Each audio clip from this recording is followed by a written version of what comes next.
आपके उस काम का क्या बन रहा मंसूर शाह साहब जो आपके सपुर्द किया हुआ खास तौर पर तहकीक और डेवलपमेंट? अच्छा, हाँ जी, कुछ दिन ब दिन आहिस्ता रफ्तार से हो रही है, कुछ पहले बहुत तेज चली थी। जी हाँ, अगले हफ्ते इंशाल्लाह ताला कुछ रिपोर्ट। ठीक है। आज की दुनिया में इंसानी तरक्की का इन्हिसार कौमी या इज्तिमाई खुशहाली पर है, मुआशी खुशहाली पर, और इसमें ये तभी मुमकिन है अगर वसाइल और कारोबार को वसी से वसी तर करते चले जाएं मुआशी खुशहाली हासिल करने के लिए।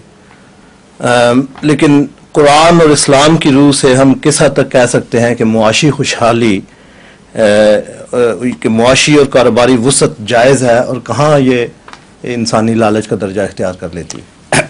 पहले आपको ये सवाल की बुनियाद है, मुझे उसी से इत्तेफाक नहीं है। दोबारा पढ़े, वो बुनियाद क्या कायम की है आपने? बुनियाद ये इंसानी तरक्की, हाँ जी, हाँ, कौमी तरक्की भी, कौमी तरक्की, हाँ जी, की बुनियाद क्या है? उसकी बुनियाद है मुआशी खुशहाली पर। बिल्कुल इसके बरक्स हक़ाइक़ कानून कुदरत के मुताले से सामने आते हैं। इंसानी तरक्की की बुनियाद या ज़िंदगी की तरक्की की बुनियाद इक़्तिसादी बदहाली है।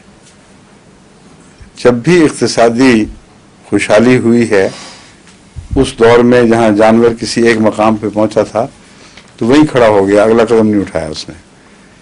जहाँ इक़्तिसादी बदहाली हुई उसकी ज़िंदगी को, उसके वजूद को ख़तरा दरपेश हुआ, फिर हैरत अंगेज़ रद्द अमल शुरू हुए हैं, नई सलाहियतें पैदा हुई हैं और ख़तरनाक हालात में ज़िंदा रहने की सलाहियत और ज़िंदा रहने का सलीक़ा अता हुआ है।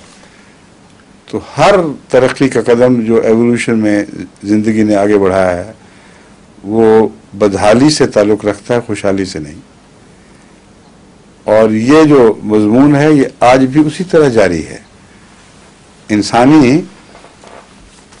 तारीख़ पर नज़र डाल के देखें, कुरान करीम इस हवाले से बताता है कि जब भी खुशहाली हुई और ऐशो इशरत के रुझान पैदा हुए उसके नतीजे में, तो बिलाखिर कौमें हलाक हो गई।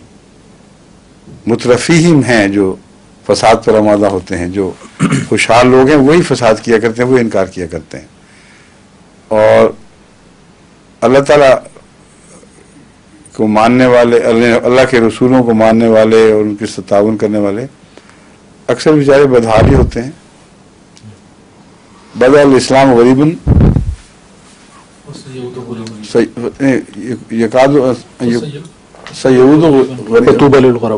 फतूबा है कि इस्लाम का आगाज़ गरीबों से हुआ था और इसका अंजाम भी गरीबों ही पर होगा।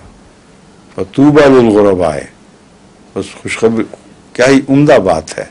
तूबा आमतौर पर लोग खुशखबरी कहते हैं, पर तूबा से मुराद खुशखबरी नहीं, कैसी आला बात है, कैसी उम्दा खुशकुन बात है उन लोगों के लिए जो गरीब हुए। तो यहाँ गरीब के सिर्फ माली लिहाज से गरीब मुराद नहीं है, बल्कि इनकिसारी और फिरौतनी वगैरह मुराद हैं दरअसल इसमें। मगर गुर्बत का पहलू भी दाखिल है इसमें, और तमाम मज़ाहिब जितने भी हैं उनका आगाज़ गुर्बत से हुआ है। तो गुर्बत को अगर उसका रद्द-ए-अमल सही दिखाया जाए, एक नेमत के तौर पर समझना चाहिए, ना कि एक लानत के तौर पर। जितने बड़े बड़े पॉपुलेशन एक्सप्लोजन्स हुए हैं जिनके नतीजे में इंसान ने एक इलाके से दूसरे इलाके की तरफ सफ़र इख्तियार किए, तहजीबें आपस में मिलीं और नई नई तरक्यात के दरवाज़े खुले, क्योंकि एक तरफ का एक इलाके का इल्म वहाँ महदूद नहीं रहा, दूसरे इलाके में जाकर उनके इल्म के साथ मिलकर उसने नए इल्मी बच्चे पैदा किए।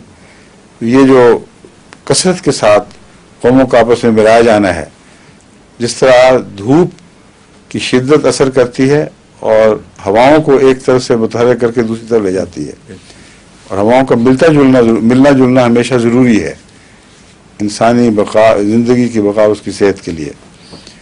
इसी तरह अल्लाह ताला की ये कानून है कि गुर्बत वो धूप की शिद्दत का असर दिखाती है और महज बुराई नहीं है, वरना अल्लाह चाहता तो सबको ही अमीर बना देता।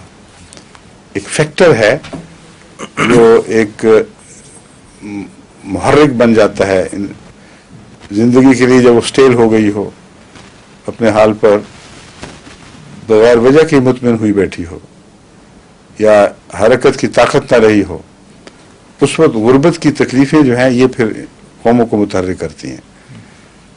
पाकिस्तान में जो इस वक्त इक़्तिसादी हालत है, जो अहले इल्म हैं वो जानते हैं कि पाकिस्तान की इक़्तिसादियात की बका उन गरीब मजदूरों पर है जो मुल्क छोड़कर दूसरे मुल्कों में कमाई करने के लिए निकल खड़े हुए, और जो कुवैत और दूसरे ममालिक में वो जो फॉरेन एक्सचेंज आ रहा है उसी से इनकी सर्विसिंग हो रही है डेट की।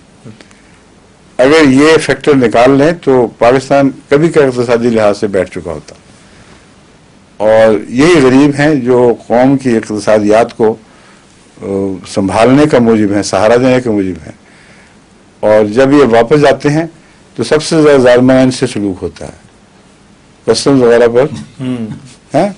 इनके बेचारों के शौक क्या होता है, एक बड़ा सा कैसेट रिकॉर्डर या टेप रिकॉर्डर उठा लिया, वो टेबल में ले लिया, फिर उनको उसी तरह डब्बों में बंद घरों में जाकर बताना चाहते हैं कि हम क्या बन के आए हैं, क्या लेके आए हैं, और कस्टम वाले सबसे ज़्यादा इन पर मुसीबत डाल देते हैं।